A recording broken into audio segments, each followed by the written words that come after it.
Hello friends, welcome to my channel. I am Swati মাইতিশ্য। আমি এখানে বানিয়েছিলাম আমার কাকু কাকির জন্য প্রজেক্ট।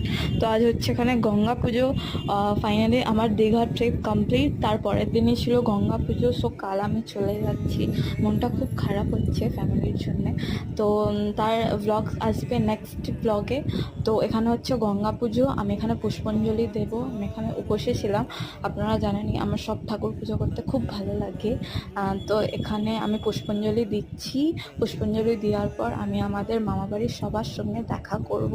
তার জন্য আমি খুব এক্সাইটেড আছি। তার সঙ্গে সঙ্গে গঙ্গার ধারে আমি ফটো ক্লিকস করব, আমার ইনস্টাগ্রামে আপলোড করব। তার জন্য আমি খুব এক্সাইটেড আছি। দেন আপনারা সবাই আমাকে আশীর্বাদ করুন। আমার ফাইনালি 12th কমপ্লিট হয়ে গেছে। এবার যেমন আমি একটা ভালো কলেজে পড়তে পারি, তার সঙ্গে সঙ্গে আমি যেমন জব করতে পারি। দেন এখানে গঙ্গা পুজো অলরেডি কমপ্লিট, আমার ফটো তোলাও কমপ্লিট। আপনারা সবাই খুব